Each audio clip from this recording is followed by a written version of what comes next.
ತಾಲೂಕು ಹೊಸಹಳ್ಳಿ ಗ್ರಾಮದಲ್ಲಿ ನಡೆಯುತ್ತಿರುವ ರು. 49 ಕೋಟಿ ವೆಚ್ಚದ ಬಹುಗ್ರಾಮ ಕುಡಿಯುವ ನೀರು ಯೋಜನೆ ಸೆಪ್ಟೆಂಬರ್ ಅಂತ್ಯದೊಳಗೆ ಲೋಕಾರ್ಪಣೆಗೊಳ್ಳಲಿದೆ ಎಂದು ದಾವಣಗೆರೆ ಸಿಇಒ ಜಿಪಂ ಕಾರ್ಯನಿರ್ವಹಣಾಧಿಕಾರಿ ಗಿತ್ತೆ ಮಾಧವ ವಿಠ್ಠಲರಾವ್ ಹೇಳಿದರು. ಅವರು ಬುಧವಾರ ಬೆಳಗ್ಗೆ ಹೊಸಹಳ್ಳಿ ಗ್ರಾಮದ ತುಂಗಭದ್ರಾ ನದಿಯಲ್ಲಿ ನಡೆಯುತ್ತಿರುವ ಬಹುಗ್ರಾಮ ಕುಡಿಯುವ ನೀರು ಯೋಜನೆಯ ಜಾಕ್ವೆಲ್ ಹಾಗೂ ಪಂಪ್ ಹೌಸ್ ಕಾಮಗಾರಿ ವೀಕ್ಷಣೆ ಮಾಡಿ ಕಾಮಗಾರಿಯ ಗುಣಮಟ್ಟ ಕಾಪಾಡಿಕೊಂಡು ಹೋಗುವಂತೆ ಗುತ್ತಿಗೆದಾರ ಮತ್ತು ಇಲಾಖೆ ಇಂಜಿನಿಯರ್ಗಳಿಗೆ ಸೂಚಿಸಿ ಮಾತನಾಡಿದರು.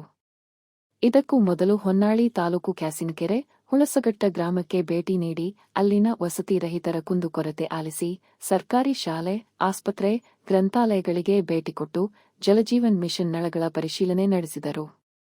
ಜೊತೆಯಲ್ಲಿ ಗ್ರಾಮೀಣ ಕುಡಿಯುವ ನೀರು ಯೋಜನೆಯ ಎ ಸೋಮಲಾನಾಯ್ಕ್, ಎ ಕಿರಣ್, ಹೊನ್ನಾಳಿ ತಾಲೂಕು ಪಂಚಾಯಿತಿ ಕಾರ್ಯನಿರ್ವಹಣಾಧಿಕಾರಿ ಡಿ.ಜಿ. ಅಶೋಕ್ ಕುಮಾರ್, ಗ್ರಾಮ ಪಂಚಾಯಿತಿ ಪಿಡಿಒಗಳಾದ ಎಚ್.ಎಸ್. ಶಿವಕುಮಾರ್, ಬಿ. ಗಣಪತಿ, ಕಾರ್ಯದರ್ಶಿ ಪಾಲಕ್ಷಪ್ಪ, ನಾಗರಾಜ್ ಇದ್ದರು. ಹೊಸಳ್ಳಿಯಲ್ಲಿ ಒಂದು ಮಲ್ಟಿವಿಲೇಜ್ ಸ್ಕೀಮ್ ನಡೀತಾ ಇದೆ. ಒಂದು ಹೊಸಳ್ಳಿ ಮತ್ತು GPID ಆ್ಯಂಡ್ ಅದರ್ 6 ಹ್ಯಾಬಿಟೇಷನ್ಸ್ ಅಂತ.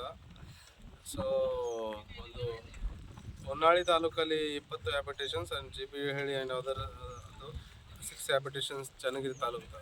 ಸೊ ಈ ಸ್ಕೀಮ್ ಮಲ್ಟಿವಿಲೇಜ್ ಸ್ಕೀಮ್ದ ಪ್ರೋಗ್ರೆಸ್ ನೋಡಲಿಕ್ಕೆ ನಾನು ಇಲ್ಲಿ ಬಂದಿದ್ದೀನಿ.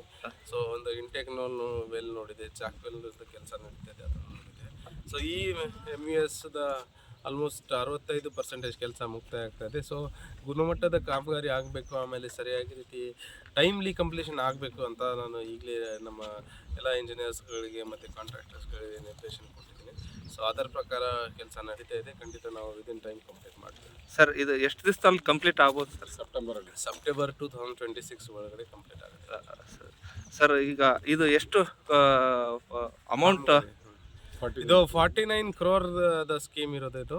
ಸೊ 49 crore ಅಲ್ಲಿ 65% ಕಂಪ್ಲೀಟ್ ಆಗಿದೆ. ಸೊ ಉಳಿದಿದ್ದ ಏನು ಇದು ಇದೆ ನಾವು ಕಂಪ್ಲೀಟ್ ಮಾಡಿಸ್ತೀವಿ ವಿದಿನ್ ಸೆಪ್ಟೆಂಬರ್ 2026 ವರೆಗೆ. Okay, thank you.